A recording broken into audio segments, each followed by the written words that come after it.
Bună ziua, dragi colegi din România! Mă cheamă Andreea Calude și lucrez la Universitatea din Waikato, din Noua Zeelandă.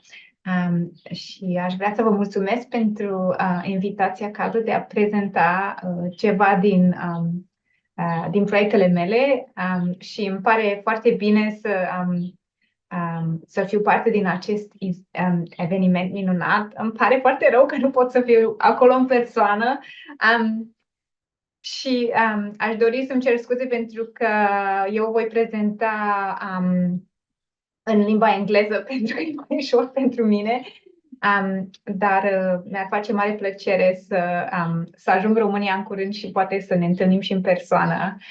Dar între timp vin la dumneavoastră virtual, așa că mulțumesc încă o dată pentru invitație și pentru includerea în acest program. Deci,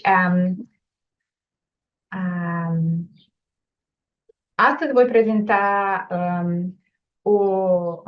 un mic case study care este legat de limba folosită în social media platforms. The project arises from this greater kind of work that I've done writing a book on the linguistics of social media. With my linguistics hat on, I have very curiously watched as new research around me has emerged, telling us about linguistic aspects of social media discourse. So the question is, why should we care and why is this interesting? Which is why my title is Why Study the Linguistics of Social Media. So in other studies of language, of course, we have looked at the different ways in which we use language in our everyday lives. We often use it in spontaneous conversation with friends and family. We use it in presentations like this one. We use it in emails, formal and informal emails. We use it to read the newspaper or books, to sign legal contracts. All of this kind of stuff is mediated by language. We communicate a lot of the time using language. And we can arrange this kind of language on a continuum between a spoken and a kind of written end, if you like, of this continuum. So we can have more spontaneous, unplanned conversations at one end and academic books and legal contracts at the other end, at the written end. So then the question emerges, where are we going to put the language of social media in relation to this continuum? And this is not a straightforward question to answer, partly because social media isn't one thing. Social media is very varied. And this is true of some of the other categories that I had on the continuum. If you think about, for example, Twitter posts, they're often very short. There's a limit of characters. Well, now it's called X, I guess. If you think about LinkedIn, they're much longer and probably more formal. And there's more jargon in LinkedIn posts, and the language is given a lot more thought because a lot of the time we interact with workplace contacts on LinkedIn, whereas on Twitter or Facebook or Instagram we might not. It really depends on the following that we're addressing. It depends a lot on the audience. So the audience has a massive effect. So social media isn't one thing; it's lots of different things. And because it is lots of different things, the language is very varied. So I want to zoom in on a very small case study that we conducted here in my research group and tell you about some of the findings from this case study. So hashtags are associated with social media. They're elements which emerged on social media, which are now sometimes used in speech as well and in other genres. But this is the very first hashtag that was ever used, and it was used by somebody called Chris Messina, who's not famous or well known. And the first hashtag he used was hashtag #barcamp, which is similarly unremarkable. Many people don't know that this was the first hashtag. Until you research it, you don't really know. And he proposed this hashtag system as a way of kind of cataloging different tweets by topic in 2004. And the kind of about 15, 16 years since the use of this hashtag, hashtags have become kind of big business, if you like. And as I said earlier, they've escaped out of social media into other genres as well. And so what is happening here and what is a hashtag? And how should we classify it in terms of linguistic theory? You know, linguists, we like to classify things, right? And so it's important to know how we're going to classify hashtags. So the first question to kind of ask is, are they words or are they something else? Are they tags, right? The word hashtag implies cataloging or sorting, tag, yeah. So are they words or something else? And if they're words, then what process gave rise to them? Here's another example. This is a tweet that was posted by my university, the University of Waikato, and it says hashtag New Zealand. And you can see this is a really interesting thing, that hashtags are hyperlinks. So you can click on the hashtag and then it takes you to other tweets that have that hashtag. But you can see there's clearly a syntactic integration of the hashtag with the syntax, the constituency of the clause, because there's an apostrophe S, the genitive marker is there. So New Zealand's sustainable hashtag finance and hashtag investment sectors. And here's a phrase that has a combination of hashtags as well as a coordinator. And sectors are starting to move in a greener direction.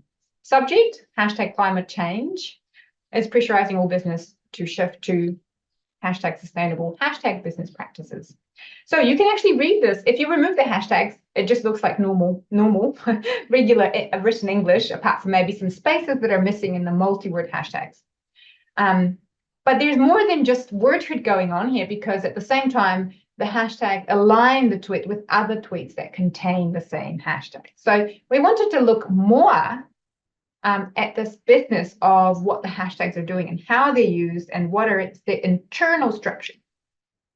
Okay, so where to go best than Martin Hasselmath over at the Max Planck Institute. Martin is known for his meticulous proposal of very specific and precise definitions. And here's his definition of a word. You want to know what a word is? Well, Martin will tell you a word is either a free morph, a clitic, or a root or compound plus possibly non-required affixes plus required affixes if there are any. Sounds a little bit cumbersome, but it does cover kind of all bases. So it can be any one of these things. And an important consideration to mention here is the move away from spelling, which is interesting because if you think back on the previous tweet, there was in written English, New Zealand, for example, would be spelled with spaces, but not in the hashtag. Okay, so this is the working definition of a word. So the question is, does this definition apply to hashtags? And do they behave like words?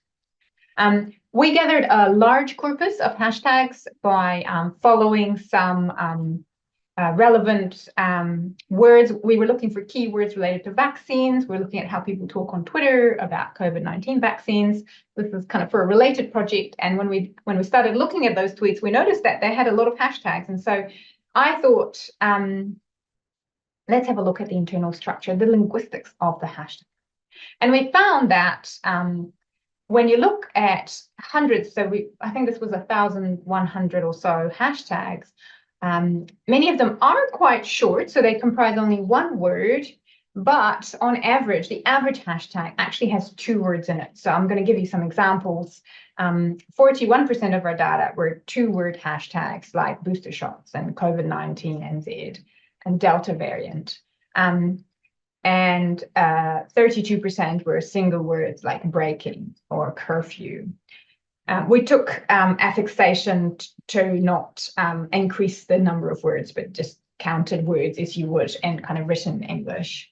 And when you look at how long the hashtags can be, it's sort of quite surprising. So even though these are very infrequent, you have this tail in the distribution. You do even get 5 or 7 word hashtags. Hashtag roll up your sleeves NZ, hashtag do it for the kids, hashtag roll up your sleeve that second time, encouraging people to take up the second dose of the vaccine. So the lesson here is shorter is not always best, but short is generally better. So 2-word hashtags are the most frequent type.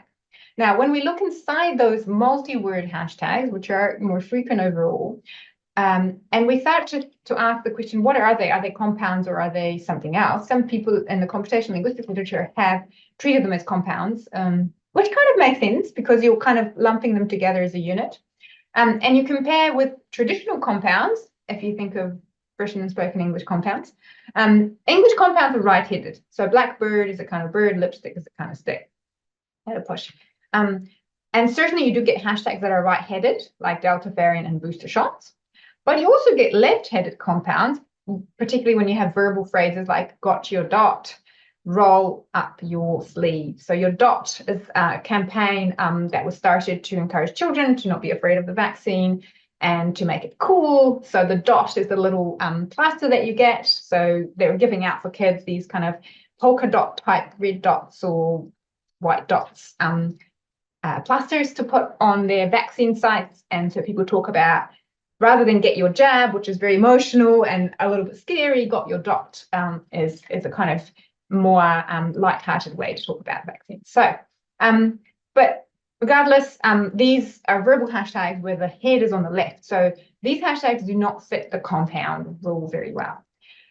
We found that in general, hashtags kind of had properties of compounds, but not always, and behaved a lot of the time like words in the discourse, and that they contributed meaning. Even when they were used for cataloging and tagging posts, they still contributed some kind of meaning. Sometimes that meaning was just purely stance, people talking about how they felt about something. We also considered the position of the tweet. So we looked to see whether they occurred in the middle, at the beginning, or at the end of the tweet. And of course, most of them did occur at the end. But the next most frequent combination was tweets that contained some hashtags in the middle and some at the end. As predicted, we found a very strong correlation between the position of the tweet and syntactic integratedness. So some hashtags, as I showed you with the University of Waikato tweet, they really contribute to meaning. And if you leave them out, the sentences become ungrammatical. So we call those integrated hashtags. And as you can see, the middle, the tweet medial hashtags, 91% of them are integrated. They're part of the sentence, but someone's decided to put a hashtag in front of the word. And most of the final hashtags are not integrated. At the beginning of the tweet, you have a real mix, and very few actually come at the beginning of the tweet. People tend to only add hashtags either in the middle or at the end. So we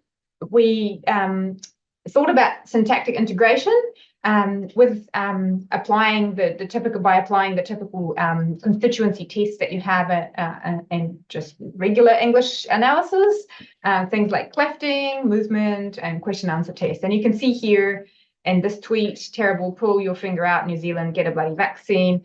Hashtag New Zealand is an integrated hashtag. You can see the punctuation marker afterwards, indicating that hashtag New Zealand is part of the clause, whereas get a bloody vaccine is not. And you can see that hashtag New Zealand largely passes the constituency test, whereas get a bloody vaccine does not. And the integrated hashtags behave very much more like words typically do. So we think that despite this tendency to think of social media and of hashtags as one thing, they're actually very varied. Some occur at the beginning, some occur at the end of tweets, and some in the middle. Some are very long and some are very short. We think that they do meet Husband's definition of wordhood, so they should be considered words. And we agree with the Italian linguist Paola Calefi, who suggests that hashtags are not really compounds, and they originate from a different process, not compounding, but a different morphological process, which she calls hashtagging. And we think that's an appropriate way to talk about hashtags and to describe them. I want to thank my collaborators on this project, my colleague, Dr. May Blom from the English department here at the University of Waikato, and my PhD students, Jessie and David. And if you're interested in this work, it's about to be published and come out in the General Linguistics Vanguard. And if you want a PDF of the article, I'm very happy to email it to anyone who's interested. And I just want to conclude by coming back to this idea of kind of why it's important to study social media discourse, and to think about the ways in which a small study like hashtags can tell us something about the way language changes, the way that social media also influences language to change. And you know, it's not always a bad thing. People are very scared that perhaps social media is kind of dumbing language down, that people are becoming illiterate and quite antisocial. And certainly that can happen, and the situation is complex. But there's a lot of innovation and a lot of strategic language use on social media platforms. So we think they're a really rich source of language analysis. And as we use social media more, we're probably going to see and learn more about how language changes on those platforms. So thank you very much for listening. And I hope to meet you all at some point in person. Mulțumesc mult! La revedere!